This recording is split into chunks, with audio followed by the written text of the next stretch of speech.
ابو بکر سے اللہ کے لاڈلے پیغمبر کو روتا نہ دیکھا گیا۔ صحابہ حیران و پریشان ہو گئے۔ حضرت ابو بکر صدیق تشریف لے گئے اور جا کر کے دروازے کی کنڈی کھٹکھٹائی اور فرمانے لگے السلام علیک یا نبی اللہ،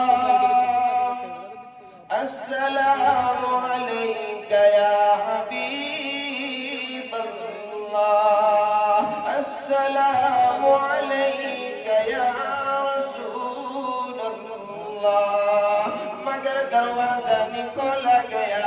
حضرت ابو بکر روتے ہوئے واپس تشریف لے آئے اور آ کر کے فرمانے لگے اے عمر آج ایسا محسوس ہوتا ہے اللہ کے لاڈلے پیغمبر ابو بکر سے ناراض ہو گئے۔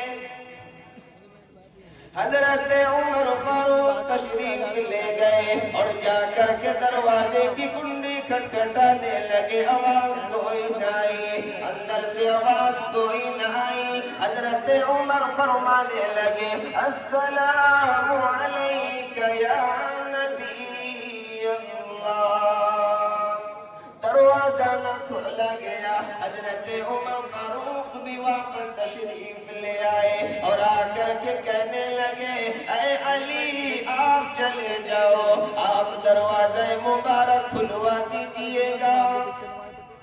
حضرت علی نے کیا جواب دیا؟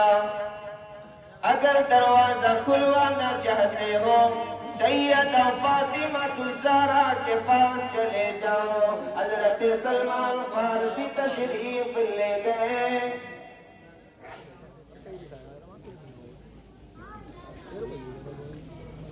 حضرت سلمان فارسی تشریف لے گئے اور جا کر کے دروازے کی کنڈی کھٹکھٹانے لگے اور فرمانے لگے اے فاطمہ 3 دن ہو گئے، تیرے ابا کو 3 دن ہو گئے، آپ کسی سے کلام نہیں کرتے، آپ کسی سے بات نہیں کرتے۔ سیدہ فاطمہ الزہرا جنتی عورتوں کی سردار کی آنکھوں میں آنسو آ گئے، رونے لگی اور فرمانے لگی اپنے حسن کو ساتھ میں لے کر کے چل دیتی ہے، اپنے حسین کو ساتھ میں لے کر کے چل دیتی ہے۔ ابا کے دروازے مبارک پر تشریف لے گئی اور جا کر کے دروازے کی کنڈی کھٹکھٹانے لگی اور فرمانے لگی السلام علیک یا نبی اللہ، دروازہ کھول دیا گیا، اندر تشریف لے گئی اور جا کر کے ابا کے سینے سے چمٹ گئی، رونے لگی اور کہنے لگی ابا جان 3 دن ہو گئے، آپ کسی سے کلام نہیں کرتے، آپ کسی سے بات نہیں کرتے۔ سیدہ فاطمہ الزہرا بھی رو رہی ہے، اللہ کے لاڈلے پیغمبر کی آنکھوں میں آنسو آ گئے اور فرمانے لگے بیٹی فاطمہ کیا بتاؤں؟ حضرت جبریل علیہ السلام نے جواب دے دیا جہنم میں سب سے اوپرلے طبقے میں میری امت کے گنہگار ہوں گے، میری امت کے شرابی ہوں گے، میری امت کے ماں باپ کے نافرمان ہوں گے۔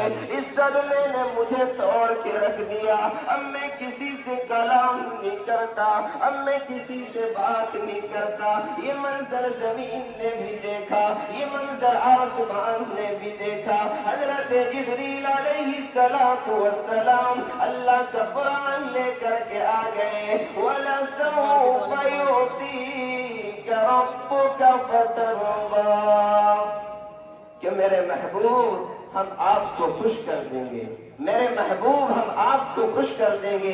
اے مسلمانوں کتنا پیار تھا اپنی امت سے، کتنی محبت تھی اپنی امت سے۔ آج امت کے نوجوانوں کو دیکھو، نمازوں سے دور ہے، مسجدوں سے دور ہے، اپنا دکھڑا کس کو سناؤ؟ ان علماء کی موجودگی میں میرے دوست اور بزرگوں نمازوں کی پابندی کریں اور اپنے رب کو راضی کریں، اپنے رب کو منائیں۔ ان علماء کی موجودگی میں یہ چند ٹوٹی پھوٹی چھوٹی باتیں مجھے عرض کرنی تھی. اللہ تعالیٰ میں نے سننے سے زیادہ عمل کی توفیق عطا فرمائے. میں شکر گزار ہوں